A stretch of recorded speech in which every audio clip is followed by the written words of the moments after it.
how would you kind of describe their careers and the importance of them to the program? Lifesavers.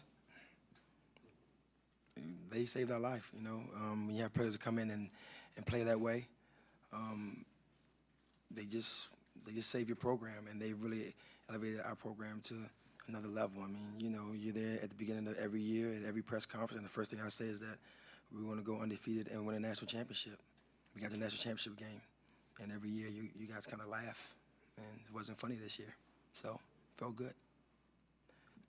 Down here in front, Coach. Hi, Coach. Just the efforts of the defense on Peterson and Sykes. You know, you knew they had length and quickness, but what did they do? You know, especially tonight. Well, they do a very good job, obviously, with pressuring the ball, and they put different players on Pete, and they face guarded Pete sometimes, and they face guard him both at times. They just did a very good job of just standing back and plugging the paint, and pretty much sending them to their bigs. And we didn't do a very good job of beating the help or necessarily getting in position when they get dump offs. But they're a very good team, defensive team, and everything that they did, we were ready for it. And you know, we just gotta get better at every aspect of the game to beat a great team like that. Okay, Coach, down in front right here. Marvin Chambers, 4.0 Sports Media. Coach, losing to them in the national championship, losing to them, you know, right now, how does playing UConn affect your recruiting? Because you are playing the best team in the country. Sure. Well, you know, it's like this. You know, whenever you can play the best, it really elevates your program. And I think that every year that we play against great teams, and UConn is the best, and they've been the best for the last four and a half years now. It really helps your program. It really helps the visibility of your program, and when you go out there and just play with great effort, it shows what kind of program you have. We could have laid down and lost this one by 60 very easily, but our kids really been competed and played at a high level. And I think that, you know, we're not going to give up, and we're not going to back off. And some teams that get beat in their press and say, you know, let's fall back and sit and hope that they stop. And we weren't going to do that. We're going to continue to compete. And you know, I told him one time out, I said, listen, we're going to make a choice. Either we're going to lose this game 137-50, or we're going to lose it 90-60. But we ain't going to stop playing the way we play. That's not how we are. That's not how we're built. And we're never going to stop doing what we do, so nobody's going to make us back down because they keep attacking us or for any reason. We don't do that. Okay, we're going to go to the left here and then down to the front. Yeah, Coach. Tim Gaffney, Litchfield County Sports. You talked earlier in the week about, you know, getting to be a team that could win 108 in a row and, you know, wanting to be where UConn is. How hard is that to convince your kids, but how good is that for the women's game in general, that people think they can get to that mountaintop? Oh, it's not hard to convince my kids, because I mean, my kids think they're better than they are. They think they're great, trust me. So it ain't about I'm convincing them. They probably think this was an accident. It's not about that, because you know, every player on that team we recruited. So I think they're great players, and nobody's gonna make me think anything different. You know, because I didn't have to sign these kids, and I did. I actively went out, actively recruited the best players that I can get. But as far as what Gino has done, it's like I said earlier.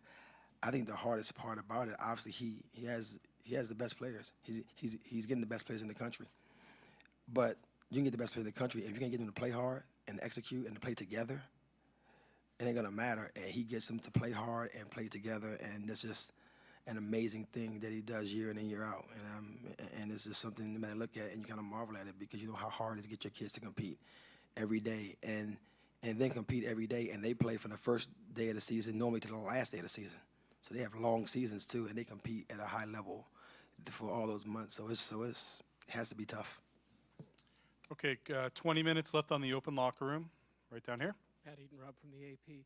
Coach, Gino yesterday compared your program to where his was after their first Final Four and said you kind of have everything, the pieces in place to become a consistently good program. Can you kind of self-assess where you think this program is, and can you keep up this level? I mean, this is 4 straight round twos. You've been to a final. Where do you think the program is, and where's it going? First of all, I pray that he's right. I pray that he's right. That's a great compliment to hear from him, first of all, because he's done it.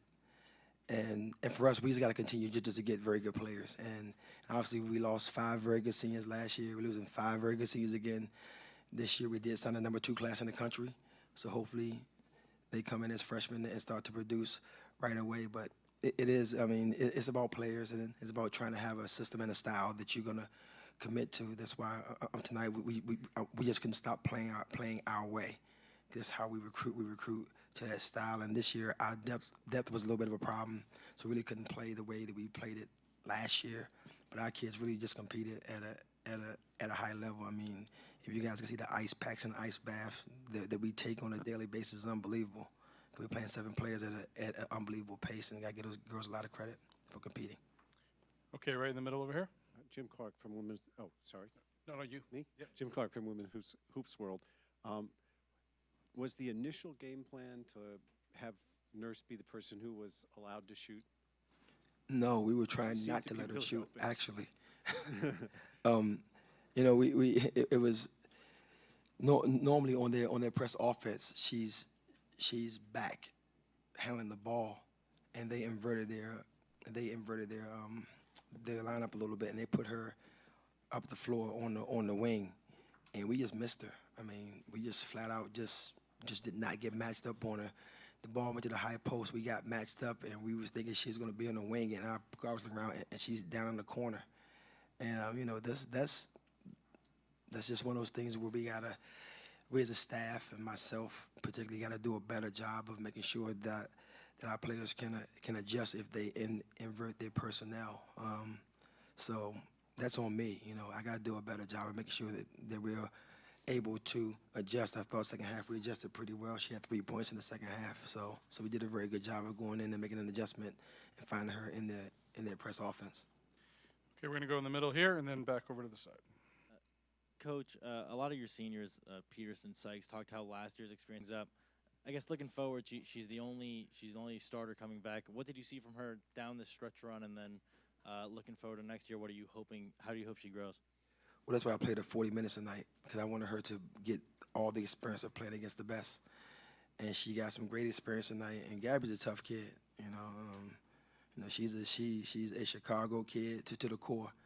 So this is going to motivate her, make her better, and just grateful that she has the opportunity to play against the best. And you know, I told our players, and I think I said it yesterday in the press conference. You know, growing up in the Big East, it makes you grow up. It makes you better. It made me so much better as a coach. Made me better as a recruiter, because you get in that league and you weren't right. You play against Hall of Fame coaching and Olympians and WNBA players. You got pounded every night if you wasn't right. And it's really escalated our program and got us on the fast track, because we knew we had to recruit tough players and good players, and we did that. And now coming into the ACC, which I think is the best conference now, and this has allowed us to compete at a high level. Mike on the side. Coach Mike Anthony from the Hartford Current. UConn shot 60+%, and I think at one point had 30 assists on 31 buckets. What's most impressive to you about the way they move the ball? Well, it's just that they have five players that are really effective passers. You know, it's tough to find. You know, in this day and time, it's tough to find kids that can pass the ball. It really is. And he has 5 players that can move the ball and make great decisions.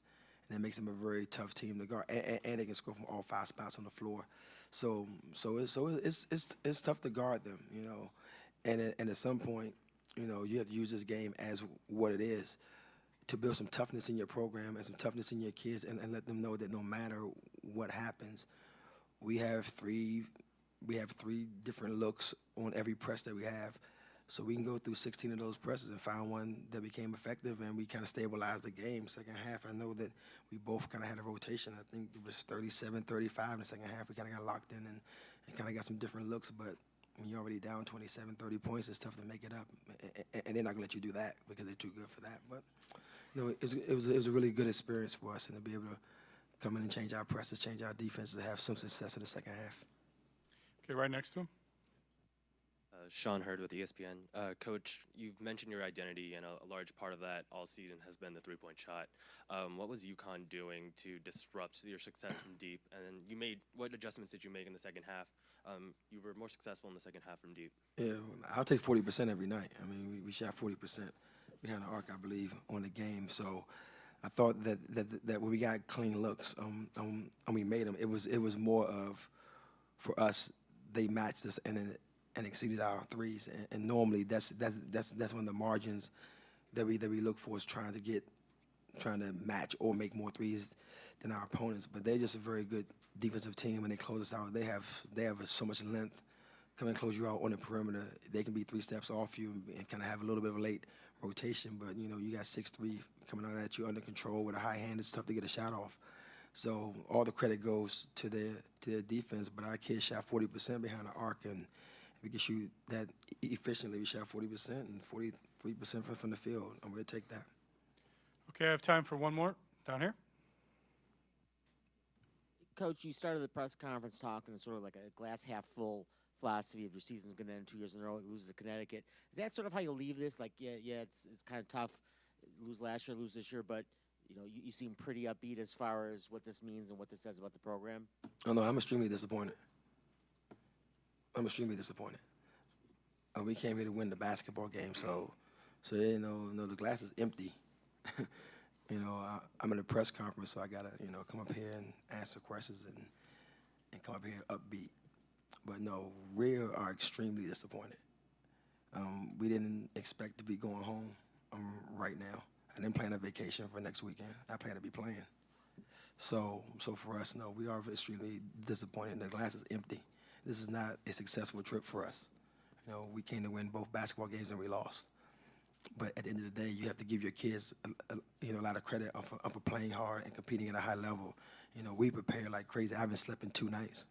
I haven't had any sleep in 2 days because we really unprepared, trying to put the best team and the best game plan on the floor, and our kids been competing at the same level as we worked as a staff. So no, we were very disappointed, and we don't want to come back here and tournament next year and do this again. We want to be playing a championship game in the Final Four. That's our goal every year. So no, we're not happy about this. We're extremely disappointed. Okay, thank you very much, Coach, for your time. Thank you.